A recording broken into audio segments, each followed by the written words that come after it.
பிரியமானவர்களே, ஆண்டவரும் அருமை இரட்சகருமா இருக்கிற இயேசு கிறிஸ்துவின் இனிய நாமத்தினாலே மற்றும் ஒரு காலை பொழுதிலே உங்களை சந்திப்பதிலே நான் அதிகமாக மகிழ்ச்சி அடைகிறேன். இந்த நாள் முழுவதுமாக நீங்கள் செய்கிற எல்லா காரியத்திலேயும் கர்த்தருடைய கரம் உங்களோடு கூட இருந்து உங்களுக்கு ஜெயத்தை கொடுப்பதாக. அன்பான இன்றைக்கு ஒரு வசனத்தை நாம் வாசிப்போம். 1 நாளாகமத்தின் புஸ்தகம் 4ஆம் அதிகாரம் 10ஆம் வசனம் இப்படியாக சொல்லுகிறது, அவன் வேண்டிக் கொண்டதை தேவன் அருளினார் என்று சொல்லி வார்த்தை சொல்லுகிறது. பிரியமானவர்களே, இந்த காலை வேளையிலே கர்த்தர் உங்களை பார்த்து சொல்லுகிறார், என் மகனே, என் மகளே, நீ என்னிடத்தில் வேண்டிக் கொண்டதை நான் உனக்கு நிச்சயமாக நான் அருள செய்வேன், நான் கொடுப்பேன் என்று சொல்லி கர்த்தர் உங்களை பார்த்து சொல்லுகிறார். அன்பானவர், இந்த வார்த்தை யாரை குறித்து சொல்லுகிறது என்று சொல்லி நான் பார்க்கும் பொழுது யாபேஸ் என்றதான ஒரு மனுஷனை குறித்து இந்த வார்த்தை நம்மோடு கூட பேசுகிறது. இந்த யாபேஸ் என்ற மனுஷன் என்ன ஜெபிக்கிறான், அப்படி என்ன ஜெபித்தான் என்று சொல்லி பார்க்கும் பொழுது அவனுடைய நிலை என்னவென்று சொன்னால், அவனுடைய ஆரம்பத்தில் அவருடைய நிலையை குறித்த பரிசுத்த வேதம் விவரிக்கிறது.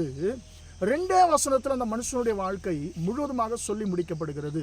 1 நாளாகமம் 4ஆம் அதிகாரத்தில் 9, 10 வசனங்கள் மட்டும்தான் இந்த யாபேசுடைய வாழ்க்கை அந்த 2 வசனங்கள்ல அடங்கி விடுகிறது. ஆனால் அவனுக்கு கர்த்தர் கொடுத்த அந்த ஆசீர்வாதம், அவனுடைய ஜெபம் பார்த்தீங்கன்னு சொன்னால், அது ஒரு மனுஷனுடைய முழு வாழ்க்கைக்கும் தேவையான ஒரு ஆசீர்வாதங்களை அவர் ஒரே ஒரு வசனத்தில் அவர் ஜெபித்து முடித்து விடுகிறார்.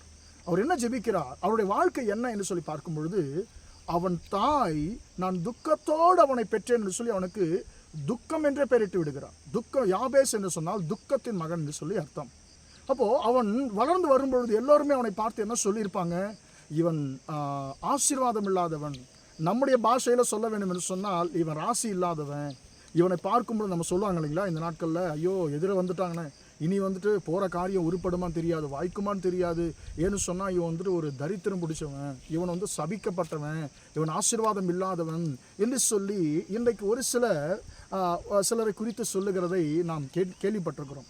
இன்றைக்கு உங்களிலே ஒரு சிலரை குறித்து கூட, உங்களை குறித்து கூட ஒருவேளை அப்படிப்பட்ட ஒரு சிந்தை மனுஷர்களுக்கு கொண்டா இருக்கலாம். எப்போ பார்த்தாலும் பைபிள் இயேசுன்னு சொல்லி சுற்றிக்கிட்டு இருப்பாங்க.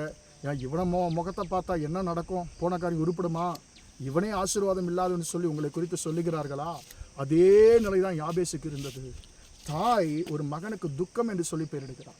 அவன் வாழ்க்கை துக்ககரமாகத்தான் இருந்தது. ஆனால் ஒரு நாள் அவன் ஒரு முடிவெடுத்தான், என்னுடைய துக்கத்தை நான் மாற்றிக்கொள்ளணும் என்று சொல்லி முடிவெடுத்தான்.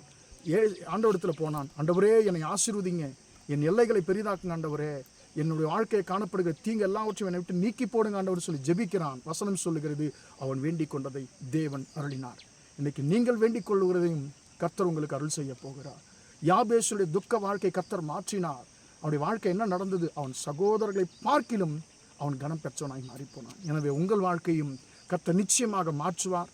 நீங்கள் உங்கள் சகோதரர்களை காட்டிலும், சகோதரிகளை காட்டிலும், எல்லோரை காட்டிலும் நீங்கள் ஒரு கனம் பெற்றோர் மனுஷர்களாக கர்த்தர் மாற்றப் போகிறார். நீங்கள் எதை குறித்து ஜெபிக்கிறீர்களோ, நீங்கள் வேண்டிக் கொண்டதை கர்த்தர் நிச்சயமாக உங்களுக்கு கொடுத்து யாபேசின் துக்கத்தை மாற்றின கர்த்தர் இன்றைக்கு உங்கள் துக்கத்தை மாற்றுவாராக. ஜெபிப்போமா? இரக்கமுள்ள தகப்பனே, உம்மை நன்றியோடு துதிக்கிறோம், ஸ்தோத்திரிக்கிறோம். நிமித்தமாக இந்த வார்த்தைகளை கேட்ட முடிய பிள்ளைகளை நீர் ஆசீர்வதியும் ஆண்டவரே.